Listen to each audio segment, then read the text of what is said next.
네, 매주 월요일에는 신장남매로 여러분들 찾아뵙고 있죠. 기다리셨죠? 예, 이분들 나오셨습니다. 신인규 변호사, 장인미 변호사 두 분 나오셨습니다. 어서 오십시오. 네, 안녕하세요. 네, 안녕하세요. 아우, 장 변호사님 네, 봄이 왔어요. 예, 네. 새로운 벌써 이제 다음 주가 이번 주 지나면 3월이에요. 3월이에요. 난 너무 놀라워요. 너무 왜 이렇게 빨리 가 시간이? 시간이. 예. 그저께 시작한 거. 그러니까요. 예. 와, 인생처럼 화살처럼 지나가. 화살처럼 지나. 더 빨리 가요. 그러니까 앞으로 더 빨리 가요. 총알 같다 진짜. 총알 겪어보진 않았지만 아유 무서워서 그만 얘기해야지. 자 빠르게 광고부터 소개해드리고요. 그리고 오늘 들여다볼 소식들이 많이 있어서 하나하나 꼼꼼하게 또 짚어드리도록 하겠습니다. 자 첫 번째 소개할 광고는 인터넷 비교원 광고입니다. 무조건 써야 하는 인터넷 휴대폰 정수기 렌탈 의외로 매월 나가는 요금으로 부담되시죠? 3년 이상 계속 사용하고 계시다면 비교원에서 이번에 갈아타시고 사은품도 챙겨가시기 바랍니다. 인터넷 TV 신규 가입 시 최대 48만 원, 휴대폰 구입 시 최대 50만 원, 정수기 렌탈 시 최대 30만 원, 총 최대 128만 원의 혜택을 만나실 수 있으십니다. 뿐만 아니고요. 쓰던 폰 그대로 통신사만 변경하셔도 최대 30만 원의 혜택을 받으실 수도 있으십니다. 현금 사은품 혜택 원하지 않을 경우에는 55인치 삼성 텔레비전으로 선택하셔서 받으실 수도 있고요. 어차피 인터넷 모든 회사 비슷비슷하니까 여러분들께서는 혜택만 챙기시면 되겠습니다. 개인정보 보안도 철저해서 지금까지 단 한 건의 보안 사고도 없었다는 점 말씀드리고요. 8억 원 이상의 보증보험을 가입해둔 상태라 단 한 분도 억울한 일 없도록 준비를 싹 마쳤다고 합니다. 본인 가입 후에 지인 추천하시면 최대 4만 원 이마트 모바일 상품권 드리거든요. 4만 원이면 장 한번 봅니다. 네. 자, 요 이벤트 잊지 마시고요. 신청은 반드시 인터넷 비교원 기존 가입자 본인만 가능합니다. 인터넷 TV, 휴대폰, 정수기 비교는 비교원에서 하시기 바랍니다. 자세한 내용은 1670-2571, 1670-2571를 통해서 상담 받으시거나 더보기 링크 또는 네이버에 비교원 검색하시고 상담 신청하시면 되겠습니다. 자, 두 번째 소개해드릴 광고는 주디메르입니다. 지난번 소개해드렸던 헤어룩 여러분 기억하시죠? 그 헤어룩 만든 데가 바로 어디냐? 독자적인 펩타이드 원천 기술을 가진 바이오 기업 주디메르입니다. 주디메르. 자, 이번에는 명절 끝나긴 했지만 특별 이벤트 기미 키트 집중 세트. 요거 써야 돼요, 제가. 요거 딱 필요합니다. 예. 자, 지금 명절 이후에 굉장히 다들 바쁘게 보내시고 출근 오늘 첫날이실 것 같은데요. 기미잡티 고민이 많으셨던 분들이라면 오늘 바로 요 소식에 주목을 하셔야 됩니다. 이번에 소개해드리는 기미키트 집중 세트에는 세계적인 원료 전시회에서 혁신상을 받은 미백 성분과 특허받은 독자 원료 그리고 비타민C, 글루타티온 아낌없이 담겨 있습니다. 단순히 겉만 관리하면 안 되고요. 피부 근본의 힘을 길러주는 주디메르만의 기술력이 그대로 녹아 있다고 하니까요. 이 상품 꼭 쓰셔보셔야 합니다. 명절맞이 한정으로 무려 39%, 총 11만 원의 할인이 적용되는 가격이니까 얼마나 싸겠습니까? 네. 기미키트 집중 세트를 이 정도로 경제적인 가격에 만나보실 수 있는 기회는 흔치 않다고 하고요. 만약에 이거 샀다가 아니면 어떡하지? 고민되시죠? 네, 저도 늘 그래요. 뭐 물건 살 때 이거 광고 믿고 샀는데 효과 하나도 없으면 이거 속상해서 어떡하지? 만약에 불만족하시면 바로 100% 환불 보장입니다. 그러니까 일단 한번 써보시고요. 직접 변화를 느껴보시라는 주디메르의 진심 어린 약속까지 여러분들께 전해드리겠습니다. 여러분들의 얼굴 피부에 선물해 보시기 바랍니다. 지금 바로 070-7791 7110 070-7791-7110으로 전화하시거나 검색창에 주디메르 검색하시길 바랍니다. 여러분들의 소중한 피부를 위한 최고의 선택이 되실 것입니다. 자, 저희가 본격적인 토크를 해봐야 될 것 같은데요. 오늘이 지방선거 D-100일이지 않습니까? 네. 진짜 선거가 시작된 것 같습니다. 어제 오늘 사이에 벌써 그만두신다는 분들이 생겼어요. 제가 어제 김병주 의원하고 잠깐 통화를 했는데, 예, 지금 뭐 당이 여러 가지로 어려워서 본인부터 선당우사하는 차원에서 내려놓겠다. 뭔가 자기가 얘기를 하면 이게 너 출마하려고 그러지 표 아. 때문에 그러지 이렇게 의심을 받는다는 거예요. 사법 개혁을 하려고 해도 그래서 그런 걸 좀 내려놓는 차원에서 예.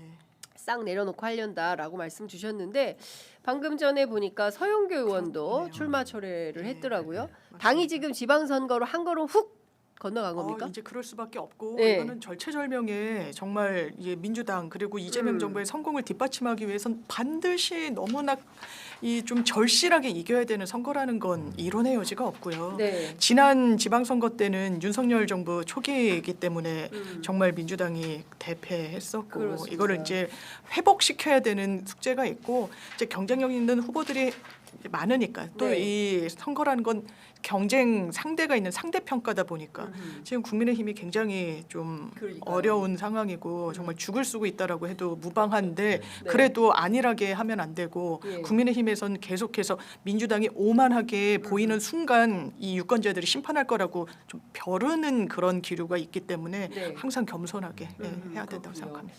자, 뭐 사실 민주당에게는 굉장히 이제 좋은 선거 환경이다 이렇게 말을 해야 될 것 같기는 해요. 왜냐하면 국민의힘이 완전히 자중질환 늪에 빠져가지고 헤매고 있고 게다가 이재명 대통령께서 날마다 성과를 보이고 오늘 보니까 코스피가 5,900. 그러니까요. 오늘 엄청난 안에 성과죠. 6천 찍으리 거의 그런 와 진짜 오늘 안에 6천 가나요? 예, 그럴 분위기로 지금 막 달리고 있고 부동산 정책에 대해서도 굉장히 일관성 있는 태도를 맞습니다. 보여서 시장에 신뢰를 주고 있고 그리고 이제 무역 협상 그 관세 그 상호 관세 관련해서도 미국에서 그런 그 발표가 딱 났을 때 왠지 정부가 제대로 대비할 거 하고 있을 것 같다라는 안심이 생기는 거예요. 불안함이 아니라. 불안함 없죠. 예, 윤석열 대통령 때 같으면 불안할 텐데 그게 아니라 안심이 근데 된다. 불안함을 조장하죠 국민의힘이. 그러니까. 예, 뭐 네. 하고 있어? 플랜 B는 있어? 그게 왜 없다고 단정하는 거예요? 그러니까. 본인들이랑 공유하려고 같이 만나자고 했을 땐 가지도 않으면서 음흠.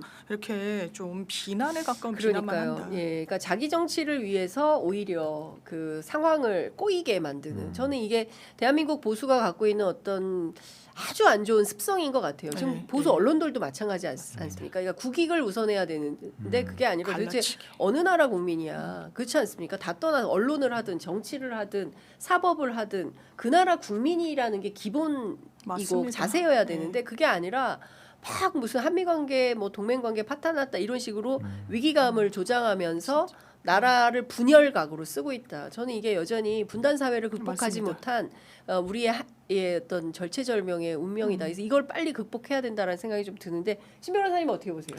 뭐 저도 앵커님 말씀에 조금 음. 살을 보태자면 보수의 종말 저자 아니겠습니까? 그렇습니다. 5대 보수를 종말시켜야 된다. 네. 검찰 보수, MB 보수, 예. 그 기회 보수, 예. 그 셀럽 보수. 예. 마지막이 이제 이 매국 보수거든요. 매국 보수. 네, 매국 보수까지 다 정리가 돼야 아마 네. 대한민국이 건강해지지 않을까라는 음. 생각이 들고 모든 선거가 이제 구도 인물 바람으로 본다면은 지금 구도가 상당히 민주당에겐 유리한 구도인 건 맞습니다. 결국 대통령의 집권 1년 차 또 그것도 지지율이 상당히 높게 형성돼서 국민들이 일 잘한다. 도와주고 싶다라는 마음이 드는 상황에서 지금 지방선거를 치르는 거기 때문에 네. 민주당이 공천 관리만 잘 해낸다면 저는 뭐 초압승은 저는 뭐 나올 수밖에 없다는 생각이 듭니다. 게다가 지금 보수 진영이 사분 오열로 다 분열되어 있기 때문에 네. 과거에 이제 TK 지역이나 PK 지역은 좀 어렵다라는 말이 많았는데 이번에는 그래도 구도적으로는 환경적으로는 상당히 민주당이 초압승을 거둘 수 있는 네. 그런 구조적인 환경은 마련이 됐고 다만 이제 하나 걱정이 되는 거는 유리한 상황이고 압도적인 승리가 기대되는 상황인데 선거랑 골프가 이제 고개를 쳐들면은 또 안 맞잖아요. 그렇죠. 골프도 각이 안 맞잖아요. 근데 그 국힘은 고개 쳐들면 큰일 나. 아니 그러니까 골로 쳐 죽여.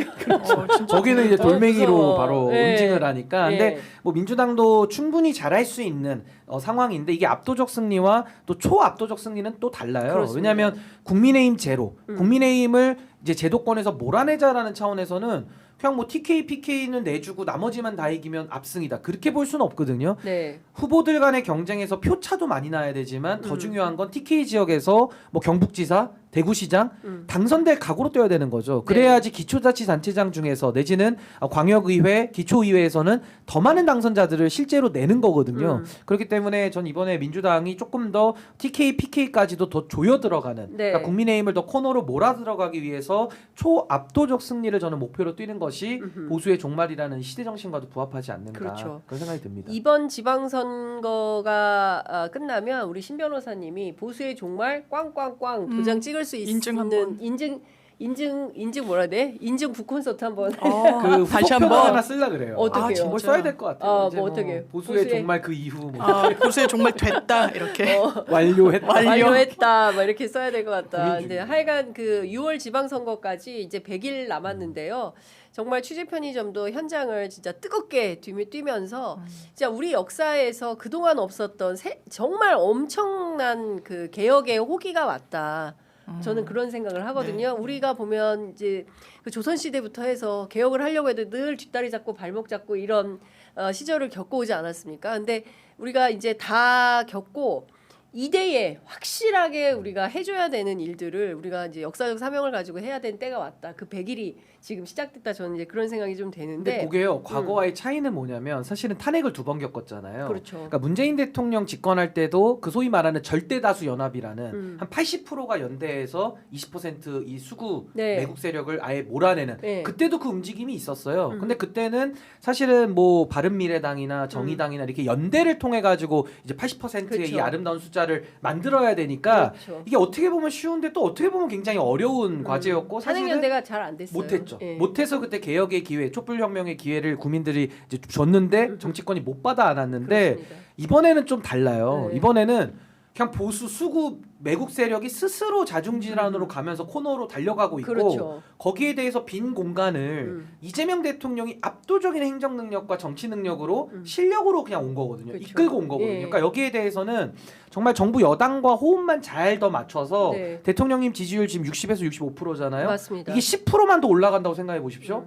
그럼 75% 되면은 아까 우리가 말했던 그 꿈의 숫자가 네. 이제는 되는 거야. 단일 대우로 가는 가는 거예요. 거예요. 예. 이렇게 가면은 오히려 그 내부 혼란도 없고 예. 이 국민의힘을 훨씬 더 강력하게 그렇죠. 밀어낼 수 있는 그렇습니다. 이런 구도가 만들어지니까 이건 정말 대한민국의 참 축복된 상황 맞습니다. 아니냐. 꼭 네, 한번 이뤄내야 될 것 같아요. 맞아요. 근데 그 호기가 왔기 때문에 여기에서 더욱더 이렇게 그 교만하지 않고 네, 네. 절대 교만하면 안 됩니다. 네, 네. 교만하지 않고 겸손하게 상황을 꼼꼼히 그리고 특히 이제 저는 공직 후보 검증을 잘해야 된다. 특히 이제 더불어민주당이 이번에는 사실 예비 경선 예선이 본선인데가 굉장히 많아질 거예요. 그런데 막 엉뚱한 후보 내가지고 국민들한테 아유 뭐 개나 고동이나 똑같네 이런 평가를 받으면 이거 되죠. 망하는 진짜 선거가 되는 중요하죠, 겁니다. 굉장히 잘해야 된다라는 건데 제가 또 막 흥분을 하게 되니까 잠깐 가라앉히는 차원에서 국민의힘 얘기 좀 조금 하면서 가겠습니다.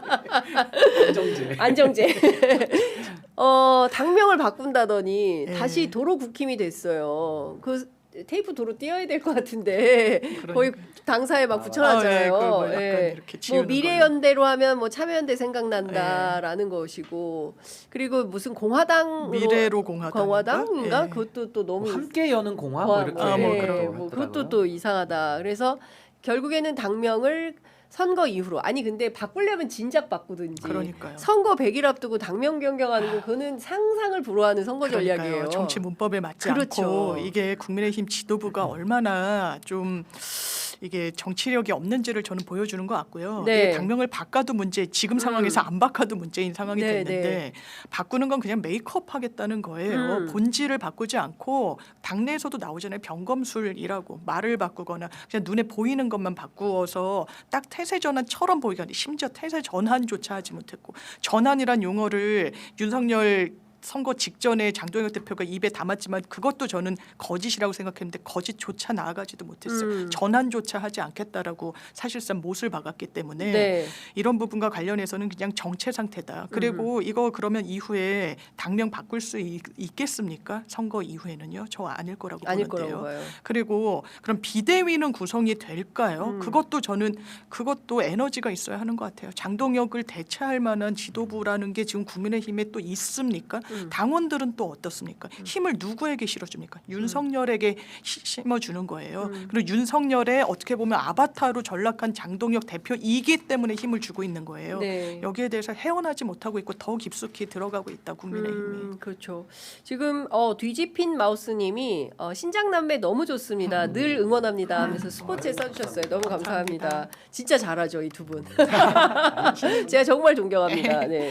자, 그 말씀 주신 대로 국민의힘 이름도 안 바꿨죠. 게다가 장동혁 사퇴해라라고 당협위원장 25명이 나서니까 또 반대파들이 말도 안 돼 이러면서 또 그렇더라고요. 나섰어요. 그래서 어떻게 사퇴를 하라는 거.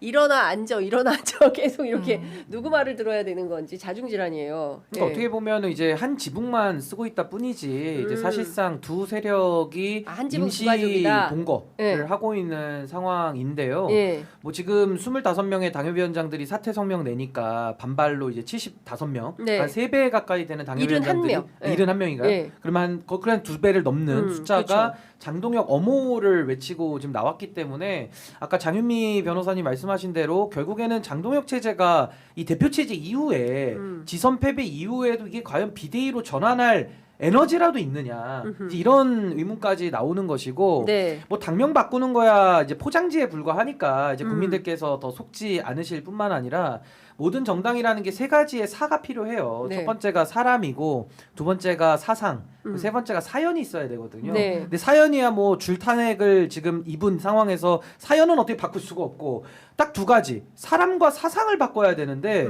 지금 뭐 사상에 대해서는 전혀 얘기가 안 나오잖아요. 그리고 네. 사람에 대해서도 어제 뭐 윤상현 그 의원 중진 의원인데 뭐 잘못은 했는데 더 잘해보겠다라고 하면서 자리를 네. 더 견고하게 지키고 있거든요. 그러니까 사실상 윤석열 사형제 그 구형 이후에 이제 무기징역 나왔는데 그 이후에 책임진 사람 이뇨환 의원 외에는 없어요. 그러네요. 누가 집에 갔습니까? 맞아요. 다 그대로 지금 그 두더지들 땅 밑으로 들어가듯이 네. 고개를 딱 수그리고 있다가 또 기어 오르려고 하는 거거든요. 그렇죠.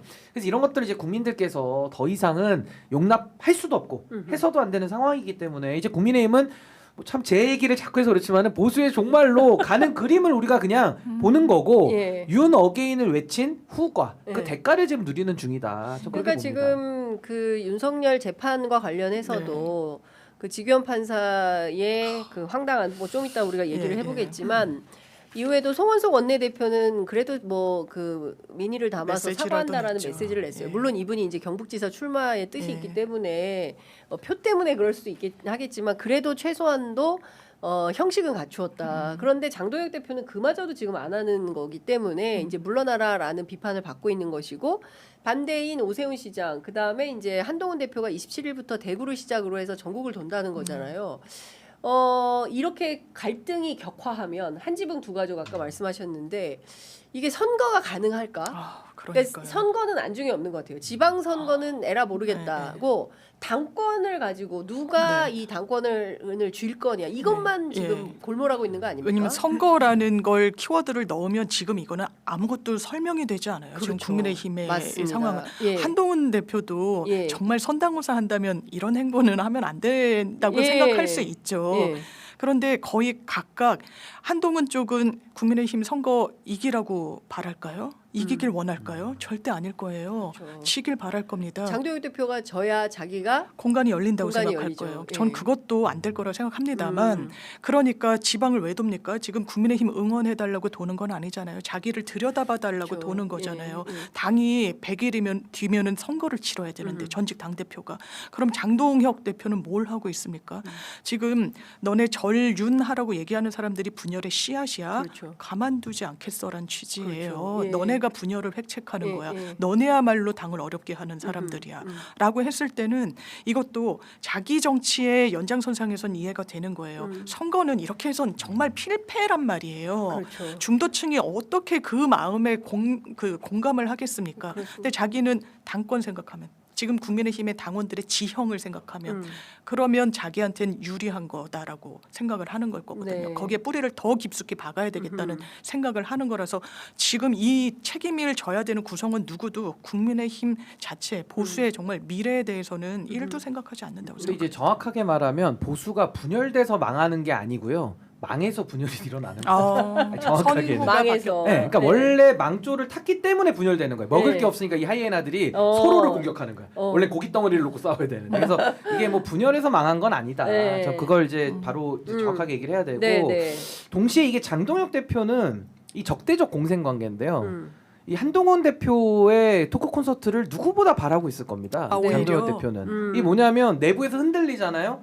흔들릴 때마다 장동혁 대표는 외부의 적이 필요한데 외부의 적이 아니라 이거는 내부의 적을 외부화시키는 거죠. 네. 그러니까 한동훈을 바깥으로 내쫓으면서 한동훈을 때려잡으면 당이 결집하거든요. 그럼 장동혁 대표의 당권 체제가 훨씬 더 수월해져요. 그리고 나중에 지방선거 지면은 장동혁 대표가 뭐라고 얘기하겠습니까? 아 윤석열 재판 3심이고 그건 네. 이제 무죄 추정 원칙으로 공간을 열고 이거 한동훈이 방해해서 진 거야라고 또 할 수 있잖아요. 한동훈이 저러고 돌아다니니까 분열의 씨앗을 그렇겠지. 더 때려잡아야 된다 이렇게 갈 논리를 지금 네. 사실상 한동훈 대표 측에서도 빌미를 주는 거거든요. 그러니까 이거는 장동혁 대표의 지금 선거 100일 앞두고 할 거 없는데 네. 오히려 할 거 있게 만들어주는 게 한동훈이고 이 적대적 공생이고 예. 또 한동훈 대표도 내가 이거라도 안 하면 뚫린 게 입인데 내가 쇼라도 해야지 쇼밖에 할 줄 모르는데 이것도 안 해? 뭐 이런 거고 예. 하고 나면 선거는 지겠죠? 예. 그게 또 우리 민주당이나 또 우리 국익적으로 보면 또 도움은 돼요. 예. 일부. 근데 예. 문제는 선거 지고 장동혁이 책임을 져야 되는데 야 이거 보니까 한동훈 너 때문에 지금 니네들 떠들어서 진 거야. 그렇지. 그러니까 안 이게 물러나. 예, 선거 저도 안 물러나. 더 장동혁을 공고화시켜줘. 장동혁 한동훈이. 체제를. 예. 오. 이 역설이 지금 한 방에 그러네. 지금 몰려 터져가지고 네. 보수의 종말로 또 가야 될 것 같아요. 그건 정말 정답. 아무래도 너무- 제가 보기에 지방선거 이후에 콘서트 해야 되겠다. 그 제가 콘서트는 한번 신인규 할게요, 변호사가 해야겠네. 콘서트를 제가 보기에는 한동훈 대표가 아니라 추적하듯이 해. 신인규 변호사가 해야 아니, 될 다 것 같다. 와주실 거예요? 그럼 당연하지. 가야지. 예. 아니 정말 이게 좀 이런 말 하면 좀 그렇지만 진짜 골 때리는 상황이에요 진짜 환장하는 상황이에요 자, 지금. 이 상황에 또 등판하신 분이 있습니다. 누구냐? 홍준표 전 대구시장이 한동훈 전 국민의힘 대표를 겨냥해서 장동혁 체제가 무너져도 네가 설 땅은 없어. 문재인의 사냥개로 화양연화를 구가하면서 보수를 괴멸시킨 자가 윤석열을 숙주로 보수당에 들어와 또 한 번 보수를 괴멸시키고 이제 와서 보수 재건을 외치냐? 대구 간다는데 대구 시민들이 바보냐? 외부 맹종자들끼리 모여서 대구 시민들 지지받는다고 위장쇼를 해본들 더 이상 속을 사람은 없다. 제2의 유승민이 될 것이다. 이렇게 아주 그냥 일갈했네요. 엄청나게 비판을 그냥 폭포수처럼 예, 쏟아냈습니다. 공감하는 분들이 많을 거예요. 이 말에 대해서는. 아 그래요? 예. 예. 일단 여러 지점이 있어요. 한동훈 전 대표가 보수 진영에서 뭐 특히 뿌리 내려서 정치할 수 없는 네. 이거는 보수 지지층한테는 박근혜 전 대통령을 수사했다라는 건 거의 지워지지 않는 거예요. 사냥개라고 그렇죠. 했을 때 네. 이걸 또 더더군다나 본인의 입지를 다지는 화양 연화로까지 이어졌을 때 그걸 납득할 수 없는데 그럼에도 불구하고 한번 들여다봤던 거죠. 윤석열과 캐릭터 겹치는데 그런데 윤석열의 아바타라는 것도 부인할 수 없어요. 본인이 법무부 장관을 어떻게 합니까? 그렇죠. 본인의 능력으로 했다라고 보여지지 않아요. 네. 윤석열의 능력으로 한 겁니다. 그러니까 윤석열의 아바타다. 술 마시지 않는 윤석열이다. 네. 여기서 벗어날 수 없어요. 더더군다나 그 그림자가 짙게 드러워져 있는데 배신까지 했다.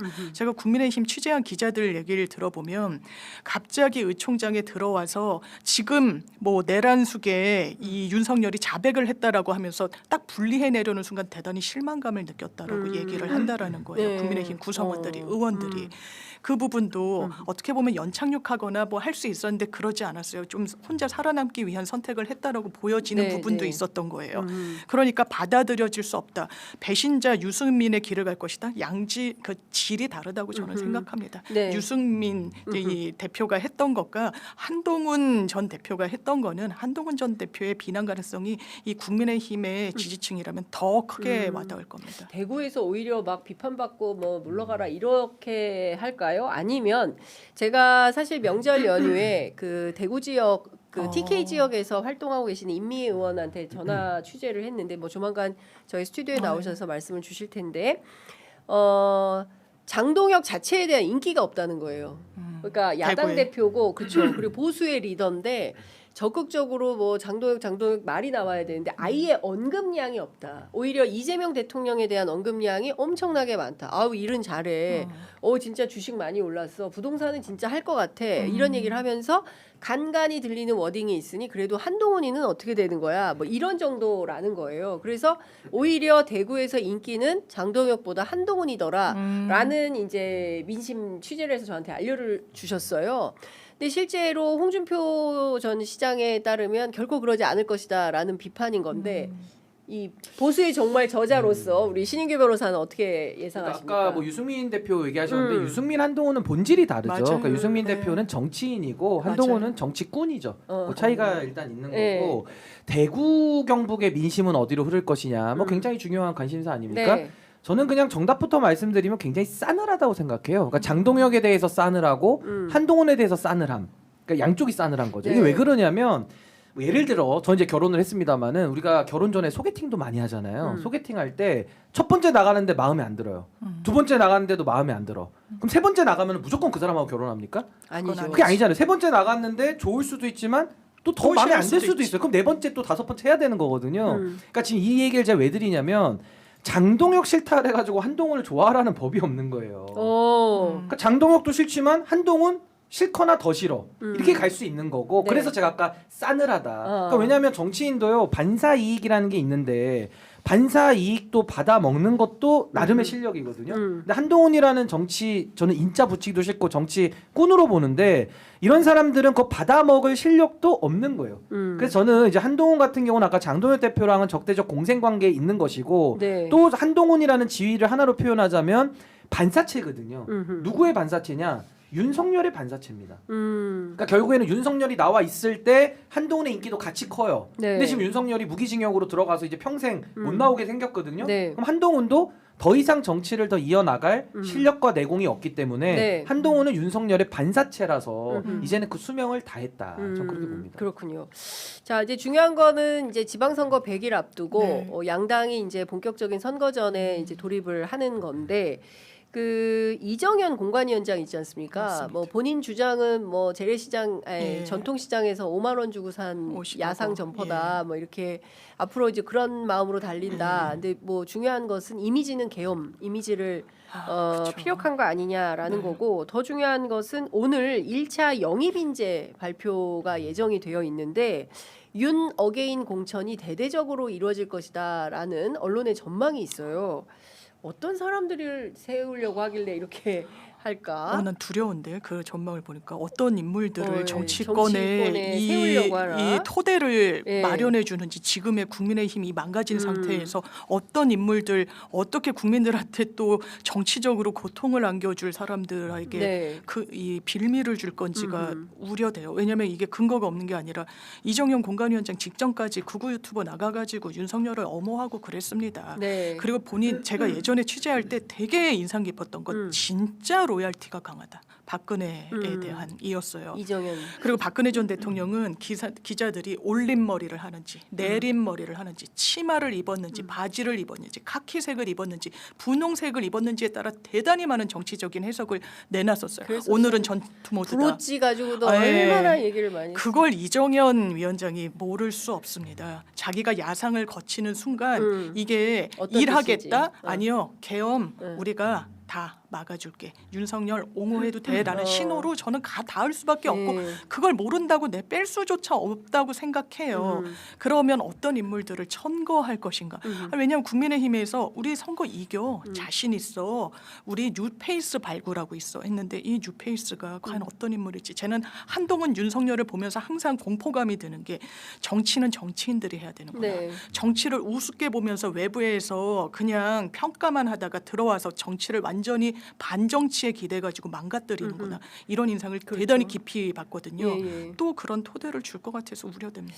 그러니까요. 거기다가 광역 기초 의원들 비례 의원들 있잖아요. 시험 본다는 거잖아요. 아예 헌법 시험. 옛날에 그 이준석 의원이 이제 그것도. 그 대표 시절에 그런 거 뭐 PPAT PPAT 이런 걸 만들었죠. 그래서 이걸로는 사실 이제 민주당에서는 윤 어게인 감별사를 하겠다는 거냐라는 비판도 하는데 어떻게 보세요? 시험 근데 헌법 시험은 보긴 해야 될 것 아니, 같다는 근데 기본적인 느낌이 드는데. 정치인이 헌법에 대한 의식은 당연히 필요하죠. 네. 근데 그걸 뭐 시험을 통해서 걸러내겠다. 저는 그런 방식은 맞아. 동의하기 어렵고요.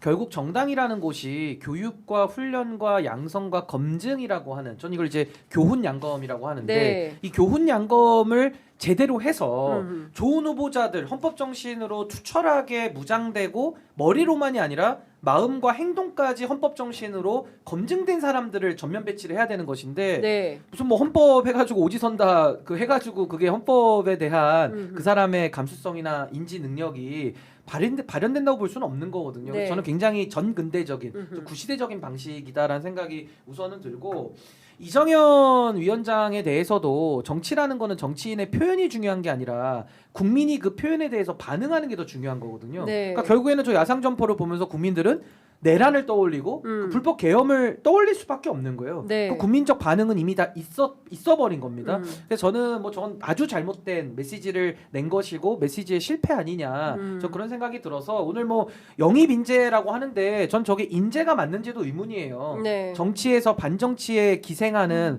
빌런들, 그러니까 영입 빌런식 아니냐.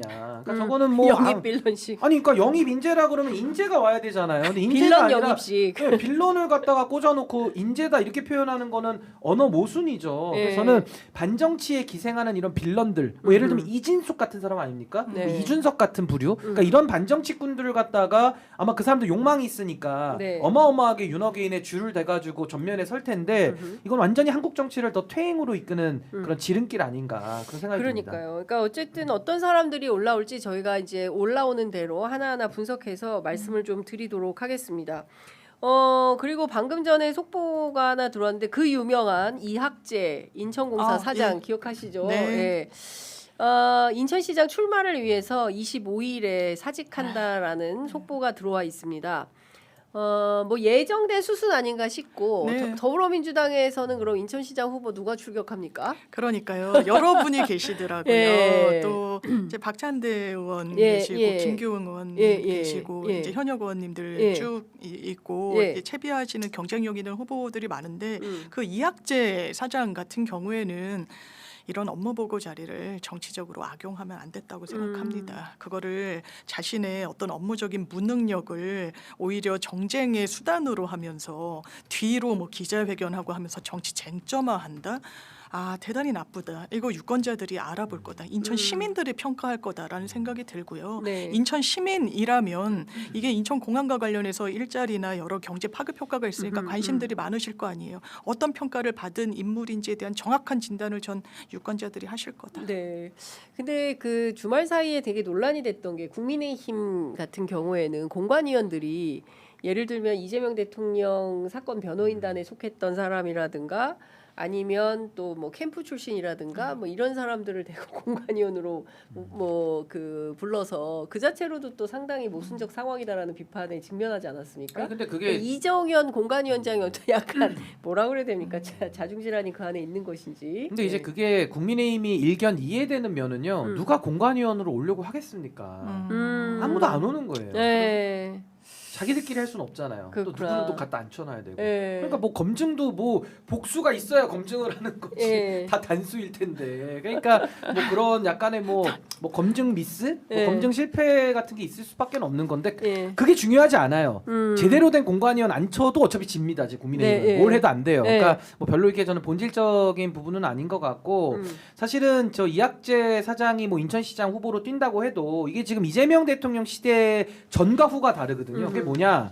이재명이라는 정치인을 보면서 이제 국민들이 깨달은 게 있어요. 그게 뭐냐? 아, 정치인도 이재명처럼. 그러니까 결국에는 이런 효능감, 네. 어떤 업무적 성과를 통해서 작은 권한을 맡겼더니 더 잘하네? 그럼 더 큰 권한 줘야지? 더 잘하네? 대통령 시켜야지? 국민들이 선택한다는 겁니다. 국민들이 성과 기반. 네. 근데 기업도 다 성과 기반으로 하거든요. 음. 뭐 전무, 상무, 뭐 부사장 뭐 올라갈 때 네. 다 그 성과 기반으로 올라가요. 근데 유독 정치만 성과 기반이 아니라 꽃가마 태워가지고 망가지고 내부에서 줄대가지고 연으로 올라가고 네. 완전히 비생산이거든요. 이거를 갖다가 이재명 대통령이 정말 최초로 이거를 바꾼 분이기 때문에 네. 이학재 사장은 그 성과주의와 그 업무적 능력을 가지고 효능감을 기반으로 성공한 대통령과 척을 진 분 아닙니까? 네. 그러니까 이런 사람이 인천시장 나오면 인천 시민들이 뭐라고 판단할까요? 음흠. 무능한데 욕심만 많네. 어. 사표 잘 썼다. 예. 그러니까 영원히 쉬어라. 국민들이 그러지 않겠어요? 네. 그럴 것 그건 이제 같아요. 표로 심판하는 거예요. 나- 그건 국민들이 하시는 거예요. 그러니까 저는 특히 인천의 시민들이 꼭 기억해야 될 정치인이 있으니 윤상현 의원이라고 아 생각해요. 맞아요. 아우, 네, 1년 맞아요. 지나면 다 다 잊어버려. 까먹는다고 했는데 어떻게 여러분 그렇게- 까먹으셨습니까? 기억해야 됩니다. 예, 반드시 기억해서 심판해야 됩니다. 저는 일기장에도 적어놨어요. 안 아 잊어버려요. 진짜. 안 잊어버려요. 계속 써요. 예, 일기장도. 계속 아, 쓰고 네. 이렇게 국민을 정말 우습게 알고 국민들의 맞아. 판단과 눈높이 민의를 배반하는 그런 정치인들에 대해서는 정말 깊이 통찰하면서 기억해서 회상해야 된다. 맞습니다. 예. 근데 이제 인천의 시민들이 이번 선거에서 어떤 표심을 보여주실지 저도 좀 상당히 궁금합니다. 저도요. 저는 이제 그 본적지가 충남인데 충남 분들이 충청도 분들이 서울로 이렇게 이동하시면서 거점이 인천이라서 인천에 또 충청도 분들 상당히 많이 계시거든요. 그래요?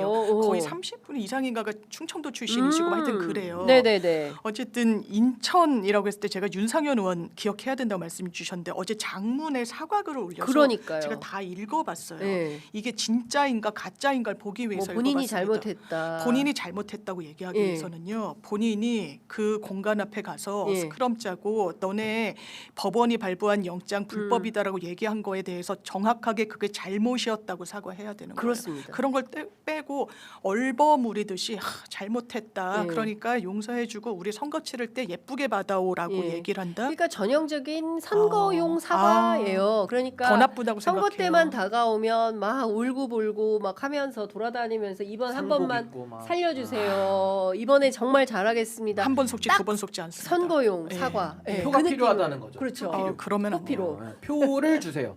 잘한 것도 없는데. 표필요 포퓰리즘. 오, 와우. 인기한테 여기가 배웠나 봐요. 오늘 신인규 오늘 변호사한테 조금 배웠나 봐요. 표필요즘. 표피로즘. 네, 좀 표가 어렵다. 필요하다는 거죠. 근데 이게 더 나은 것 같은데. 포피로 포퓰리즘이 아, 훨씬 더 네. 와닿습니다. 아니, 그러니까 윤상현 의원도 그 개사과잖아요. 결국 국민들이 말씀하시기에는 진정성이라는 건 말에 있는 게 아니라 행동에 있는 거고 네. 책임을 진다라고 하면은 아까 말씀드린 대로 단 한 사람 네. 인요한 의원 빼고는 어떻게 한 명도 집에 돌아가지 않느냐. 음흠. 그러면서 자기들이 미안하다, 잘못했다, 잘하겠다. 그걸 어떻게 믿어요? 네. 그러니까 이제는 뭐 국민들의 어떤 그 확고한 인식이 이제는 뭐 국민의힘 계열의 그 기득권 정치인들 그 내란을 동조하고 사과와 반성이 없는 세력에 대해서는 이제는 정말 정치적 사망 신고, 사형 선고를 내려야 되겠다라는 확고한 의지가 저는 더 불탈 거라고 보기 때문에 전 인천시에서도 뭐 비슷한 결과 나올 거라고 저는 봅니다. 알겠습니다. 그리고 오늘 조희대 대법원장이 참 본인이 필요할 때는 출근길에 기자들을 세워놓고 자기가 하고 싶은 말을 하는데요. 또 이야기했습니다. 지난번에 그 재판소원 제도에 네, 대해서 국회를 설득하겠다 이런 주장을 했는데 오늘은 지난번에 이어서 똑같이 국민에게 피해가 된다. 그러니까 어제 의총에서 더불어민주당이 사법개혁 3법을 원안대로 통과시키겠다라고 하니까 80년 사법제도의 틀을 바꾸는 것이고 독일에서 재판소원을 허용하고 있다는 데에 대해서 우리 헌법은 독일과 내용이 완전히 다르다라고 주장을 하고 있습니다. 공론화를 통해서 전문가 의견, 국민 의견 폭넓게 듣고 충분한 토론을 거쳐서 결정해야 된다라고 주장을 하고 있는데 이 부분에 대해서 어떻게 생각하시는지 우선 장 변호사님. 저는요. 최근에 한겨레 아침 햇발이라는 데서 논설위원이 쓰신 거에 굉장히 공감을 했는데 조희대는 진짜 사법부를 원한다면, 그러니까 위한다면 그 자리에서 내려와야 됩니다. 맞습니다. 기본적으로 입법, 사법, 행정의 권력이 3권으로 분리되어 있는데 입법과 행정은 국민인 주권자가 직접 선출하는 거예요. 그렇기 때문에 헌법적인 정당성을 띱니다. 사법부는 거기서 열외예요. 그나마 간접적인 방향으로 정당성을 띠는 건 선출된 권력이 대통령이 임명하기 때문이에요. 네. 그러면 조희대 대법원장을 임명한 사람이 누굽니까? 윤석열이에요. 네. 윤석열의 그 간접 선출 방식의 정당성은 이 직위원 재판부 이 선고로 무기징역을 언도받는 순간 사라진 겁니다. 네. 진작에 사라졌지만 법적으로도 사라진 거예요. 그러면 거기에 그 자리에 더 있을 명분과 정당성이 없는 겁니다. 네. 그래서 그 노태우 정부 때 이야기를 하는데 제가 최근에도 문영배 재판관 책을 읽으면서 네. 사법파동에 대해서 되게 존중하는 그 돌아가신 선배에 대한 이야기가 나와요. 네. 그때 전두환이 임명한 대법원장을 노태우 전 대통령이 그대로 재임명하려고 하니까 법원에서 난리를 쳤었습니다. 네. 법원에서 이거는 사법부를 망치는 길이라고 해서 법관들이 나섰었어요. 근데 그때도 제가 찾아봤더니 거의 대부분의 소장파 법관들이 이름을 올렸는데 네. 소장파라고 할 수 있는 연차 중에서 이름을 올리지 않은 판사들이 있습니다. 서울중앙지방법원의 형사부에 담당했던 판사들인데 네. 그 중에 한 명이 조희대 법관이었습니다. 더 이상 사법부 운운하지 말고 정말 사법부를 원한다면 본인이 네. 그 자리에서 내려와야 됩니다. 그 다른 거 다 떠나서 지금 이제 법 왜곡죄 그리고 그 대법원장 아니 저기 대법관 증원 관련된 거 그리고 재판 소원 이게 세 가지가 이제 핵심인 네. 거지 않습니까? 이 맞습니다. 세 가지에 대해서 요대로는 안 되겠다라는 주장을 하는 거예요. 그래서 사실은 우리 신 변호사님께서는 지난 한 1년 2개월 내내 주장하시는 게 조희대 탄핵을 원포인트로 했어야만 했다. 근데 그걸 너무 실기를 했고 지금 이 순간도 안 늦었다라는 건데 일단 조희대 대법원장 무슨 저기 그 투사 같으세요. 네? 왜 이렇게 싸우려고 진정성이. 하는 거예요? 국회하고. 네. 근데 저는 뭐 누누이 말씀드리지만 정의를 정무적 판단으로 교환할 수는 없다. 결국에는 사법부 정상화라는 것이 휴먼 에러를 바로잡지 않고서는 어떤 제도도 좀 백약이 무효하다라는 네. 생각이 들기 때문에 거기에 대한 우리 국민적 의지 그리고 그 의지를 국회가 얼마만큼 반영하고 움직이느냐 전 그게 핵심으로 저는 생각을 하는 거고 네. 이 조희대 대법원장에 대해서는 지금 대한민국 의전서열 3위거든요. 법원을 대표합니다. 그렇습니다. 근데 조희대 대법원장은 국민들이 묻습니다. 그 내란의 밤에 당신은 어디에서 무엇 하고 있었느냐. 네. 그리고 내란에 대한 인식은 어떠하냐. 아직까지 답을 안 하거든요. 그러니까 본인이 불리한 질문에 대해서 답을 안 하고 네. 또 본인이 필요할 때는 기자들 앞에 서가지고 자기 얘기만 일방향적으로 하는 하고 거예요. 있어요. 예. 이게 대한민국의 대법원장 자격이 있습니까? 저는 지금 뭐 재판소원제도만 놓고 보더라도 이거 지금 국민을 팔고 있거든요. 국민의 피해다. 네. 아니 근데 생각해 보시면 재판소원이라는 게 재판사들의 재판도 헌법의 통제를 받아야 된다는 생각이에요. 네. 그게 틀렸습니까? 그리고 우리 헌법에는 삼심제를 명확하게 규정하고 있지 않기 때문에 법원의 판단까지도 우리가 헌법적으로 들여다볼 수 있다라고 하는 것이 헌법 정신에 맞는데 네. 이걸 반대하면서 국민을 파니까 그럼 국민들에 대해서는 뭐 재판이 지연되고 비용이 많이 든다 이런 얘기거든요. 네. 근데 재판이 지연되는 게 아니라 국민들은 사법부에 대한 불신을 한 번 더 헌법재판소에서 교정할 수 있는 기회를 얻는 거고 비용에 대한 문제가 있으면요. 지금도 국선전담 변호사들 다 국가에서 돈 대줍니다. 네. 필요한 분들 돈 대드리면 되는 거예요. 네. 법률구조공단에서 그 일도 해요. 그럼요. 그러니까 비용을 대주면 될 일인데 엄청 국민을 생각하는 저런 가식과 저런 뻔뻔한 태도를 보이기 때문에 근데 저는 저런 조의대를 놔두고 무슨 조희대가- 사법 개혁이 되냐? 아니, 조의대가 대법관 제청권을 가져요. 네. 그럼 증언이 무슨 의미가 있습니까? 법 왜곡을 누가 판단합니까? 조의대 코트가 또 판단을 하니까 자기들에게 유리한 거는 법 왜곡이 아니고 자신들이 동의하지 않는 건 법 왜곡이라고 할 사람들이거든요. 그러면 그러고 남죠. 이진관 재판장이 지금 법 왜곡이라고 우길 놈들이에요 지금. 그러니까 그걸 우려하는 분들이 의외로 그러니까 많아요. 조의대 체제 하에서는 안 된다는 그렇죠. 겁니다. 그러니까 조희대 대법원, 조희대 코트 체제에서는 오히려 이진관 판사 같은 사람을 왜곡이라고 하는 거죠. 왜곡죄로 걸어가지고 문제 삼을 수 있다. 그 우려하는 거고, 그러니까 저는 뭐 그렇게까지 갈 수는 없죠. 국민들이 지키니까. 근데 그렇습니다. 이게 지금 사법개혁 3법이라는 게 저는 법 왜곡죄만 빼면 나머지 두 개는 저도 일관되게 주장하던 거고, 전 거기다가 법관들 전 다양성까지도 더 추가해야 되고, 또 하나는 판검사들 변호사 개혁 제한까지도 고민해봐야 돼요. 네. 변호사 개혁 제한까지도 예, 전반위원 예, 문제. 예. 거기다가 피선거권 제한하자는 얘기도 저는 하고 있거든요. 더 강력한 사법제도 개혁해야 됩니다.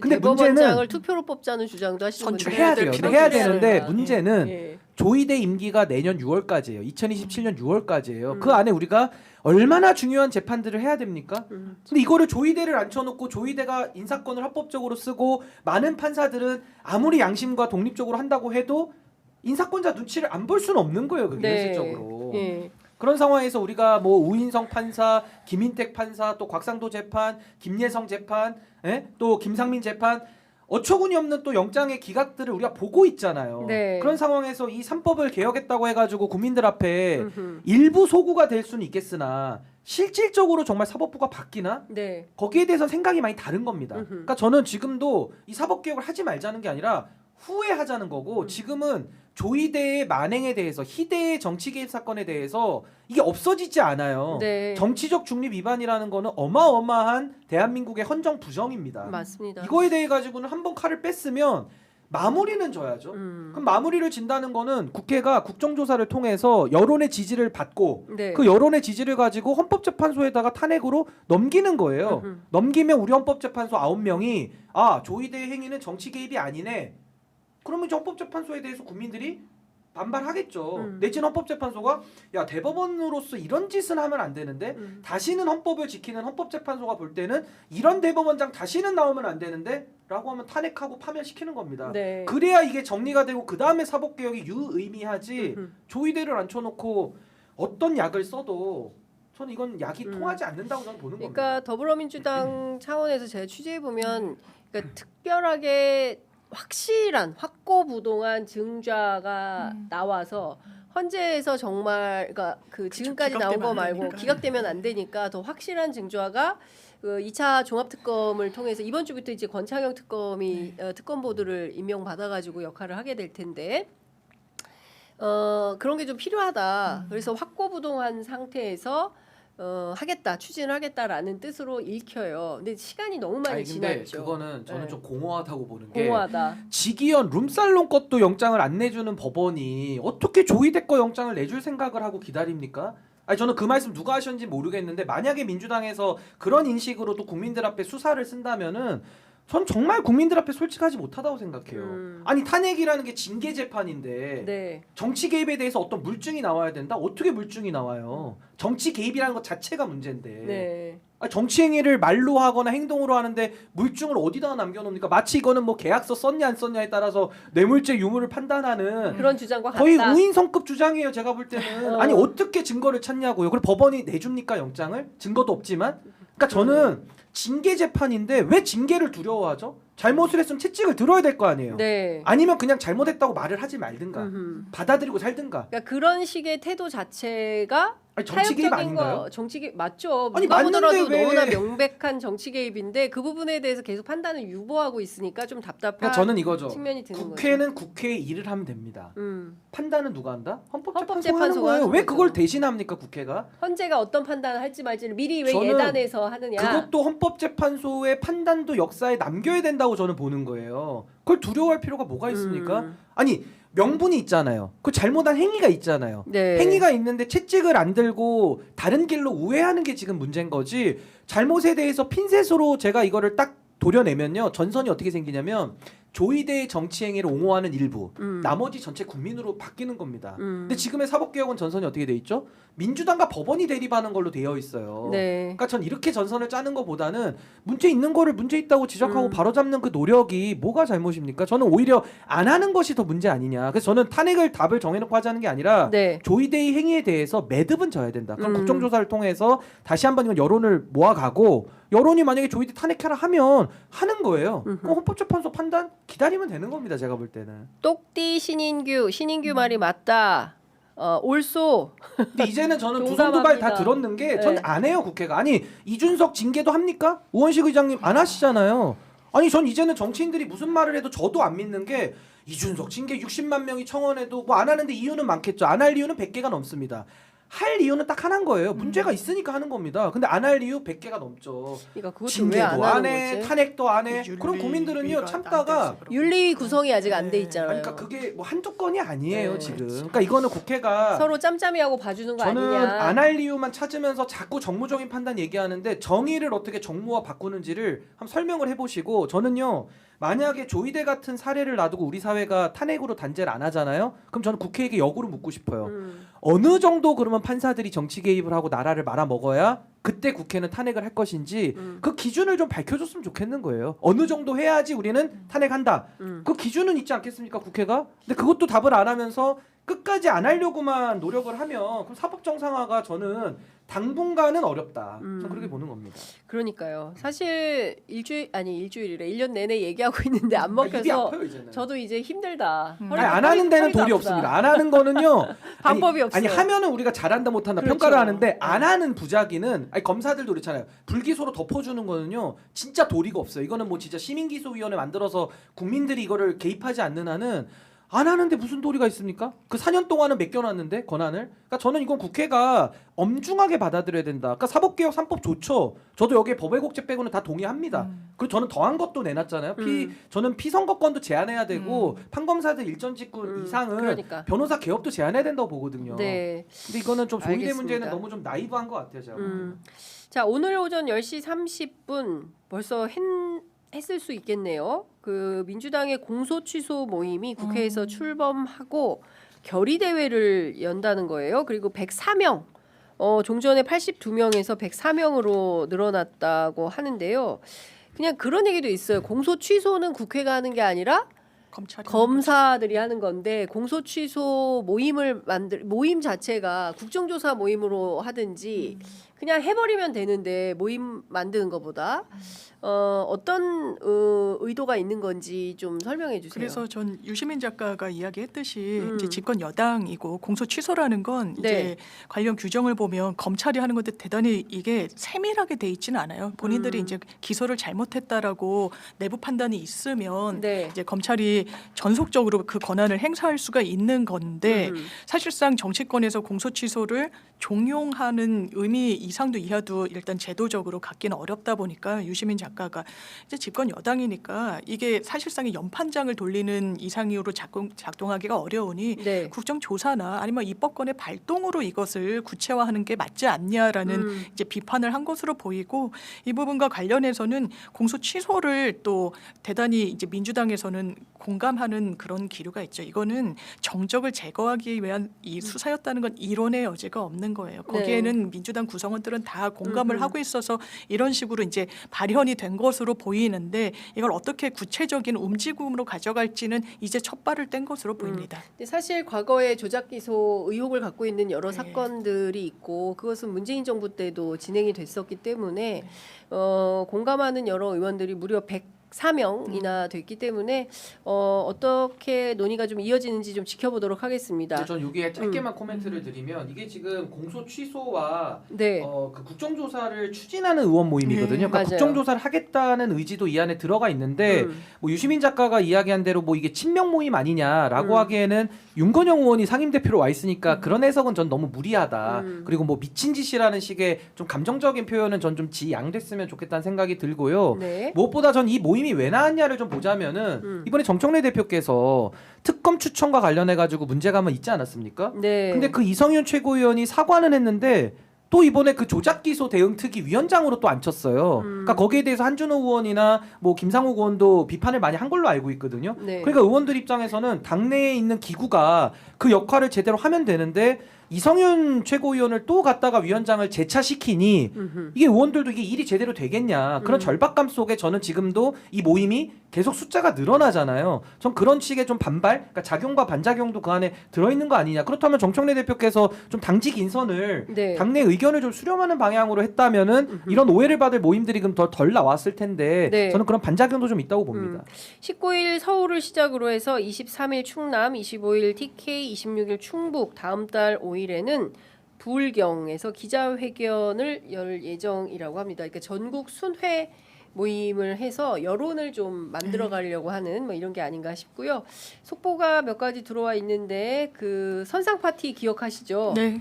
네. 그 무슨 샴페인 터뜨리고 예, 뭐 김건희 씨가 했던 폭죽도 폭죽 하고. 터뜨리고 네. 해군 선상 파티 의혹과 관련해서 김성훈 전 경호차장 피의자로 소환돼서 조사받고 있다는 소식 들어와 있습니다. 그리고 지금 국회가 굉장히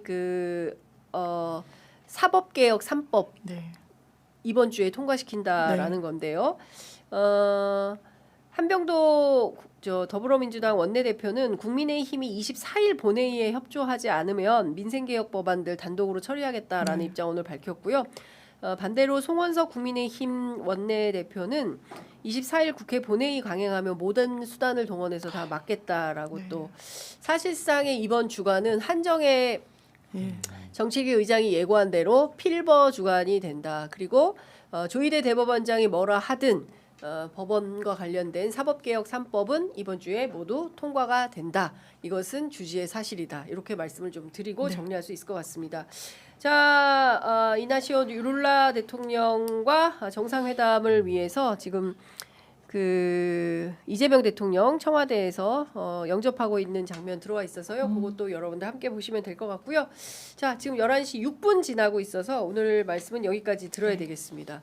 두 분 말씀 정말 잘 들었고요. 네. 다음 주가 기대되고 그러네요. 네, 예. 봄이 오는 것처럼 또 네. 설레기도 합니다. 맞습니다. 네, 두 분 오늘도 네, 너무 고맙습니다. 감사합니다. 네, 고맙습니다.